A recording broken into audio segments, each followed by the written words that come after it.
Hello. Where are we? We're at Oregon Pipe National Monument. Cactus National Monument. Oregon Pipe Cactus National Monument in Arizona. It's right on the border of Mexico. And here is an Oregon Pipe cactus. Yeah. This is as far north as they can grow, apparently, because they're sensitive to the frost. But there's some in here. We're just outside the visitor We've center. seen some huge. So we're going to take a walk here.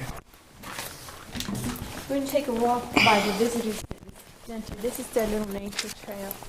We've got all kinds of these cactus. This one here, I don't remember the name of. That's not an Oregon pipe. It looks like similar. And it's usually in Mexico. Patience is a virtue in the Sonoran Desert. Is virtuous. And the plants and animals wait for everything here. This little pool has a kind of a fish called a quito baquito pupfish. This kind of fish, this particular species, is only found here. It's a very well maintained park. It's a good park. It has probably the best restrooms in any national park we've been at. We've been at quite a few. I like this, how they show how the Segura cactus gets its start under another tree. It nurses for the shade, and then they come up. There's The a picture Palo there. Verde tree nurtures the saguaro cactus when it's small. Wow, that's a nurse tree. It's a relationship. Here's a kind of, Jeffrey, you show this mistletoe. This Sonoran Desert mistletoe is red. And it's got little red berries instead of white ones. That highway going by is number 85, and it's about 4 miles outside of Mexico border.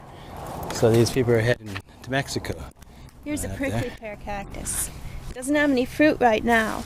And the fruit is edible, and so are the petals. They are also edible, but you got to take off the stickers and you got to take off the tough skin and then chop it up. It's delicious. It's called nopales. Do they have instruments for that, like, to strip those? Well, you things? got to wear gloves. I would think, puncture-proof. Hey, look at that tall one there. That's a barrel cactus that's gone out of control. That's a 32-foot Bordeaux, I'd say. Here you see a nice example of a cholla. And see how it hangs down and the fruit will grow on the end. The cholla cactus, and they're very sticky. They look soft and fluffy, but they're not.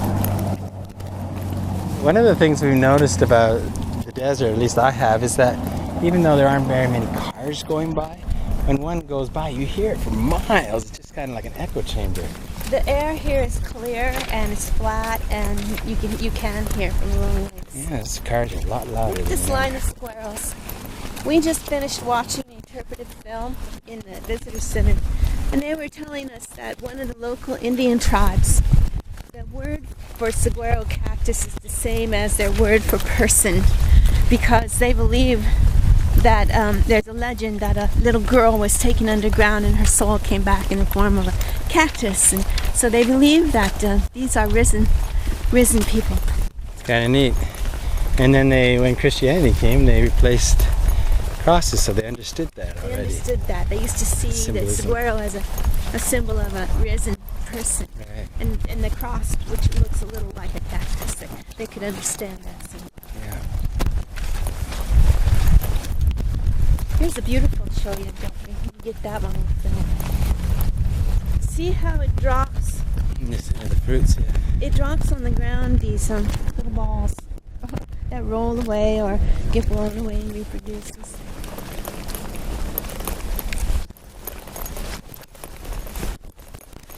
The campsite we were in is in Twin Peaks Campground, maybe 20 miles inside the park. Yeah. There is a Border Patrol presence here, U.S. Border Patrol presence. There is a heaviness here. We've seen more rangers here than any other park that we've been in. But it's very well maintained because they got all these rangers, I guess. They get to There are all guard these when they're not signs busy. around you warning you not to talk to strangers who approach your camp or to give food, Yeah. things like that. Let's However, see. I have to say, and I'll say it on camera, if someone was thirsty and wanted water, I wouldn't be able to say no. Yeah, I know. That's what they said that you should come and ask for. This is beautiful. This cherry. I'm going to plant one of these. in 2002, the campground was put in as a monument, actually, to a ranger that was killed in battle in the line of duty. Oh, his name's up here. It's Kyle. Is it? I didn't see that. Yeah. Yeah. Where is it? It's over here. I saw it.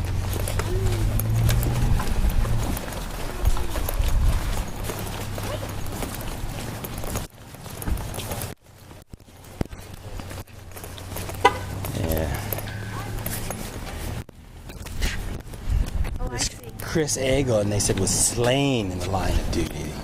Slain, that's a strong word. He was protecting visitors from harm. Now I'm going to have to look it up. Well, it's right, there's a whole write-up right there.